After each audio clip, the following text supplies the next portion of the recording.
एक लड़के ने मुझे टेलीफोन किया, अलग कश्मीर में आपकी तकरीर करना चाहते हैं। हम मैंने कहा मेरे पास वक्त नहीं। कह लगे जो आपकी तकरीर सुनना चाहता है उसको कैंसर है, उसके पास वक्त नहीं है, उसकी आखिरी ख्वाहिश थी कि वो आपकी तकरीर लाइव सुन ले। मैं कहा ठीक है। मैं गया, उसका नाम मोहम्मद सलीम था। मैंने उससे पूछा सलीम भाई क्या हाल है?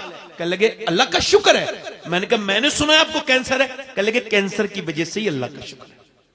क्यों? कह लगे मैंने बगैर कैंसर के भी सैयद साहब कुछ लोगों को अचानक मौत नहीं आ जाती, एक्सीडेंट्स, मगर मेरे रब का करम है 2 महीने पहले मुझे डॉक्टर ने बता दिया तुझे मरना है। मैं कहा फिर? कहने लगे फिर मैं अपने रब के सामने गिड़गिड़ाता हूं, जिंदगी भर गुनाह किए हैं, 2 महीने के बाद कब्र में जाना है तो कहता हूं मालिक एक अंधेरे कमरे में नहीं रह सकता, तो जो कब्र उसके ऊपर तख्ते और तख्ते ऊपर के मिट्टी और फिर अंधेरी, उस कब्र में कैसे तुझे मुंह दिखाऊंगा मेरे मालिक।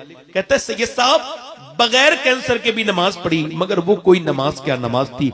नमाज तो अब है कि जब कैंसर का मरीज हूं, जब सर सजदे में रखता हूं, कीमो की जलन अलग अपनी तरफ होती है, मगर कहता है जब मैं सर सजदे में रखता हूं तो मेरी आंखें डबडबा जाती हैं, ऐसा लगता है रब के करीब हो गया हूं, रब से बातें कर रहा हूं। मैं उससे कहता हूं मालिक बड़ा गुनहगार हूं, आज तक कहते हैं बड़े सजदे किए थे मगर वो आंसुओं में डूबा हुआ सजदा नहीं किया।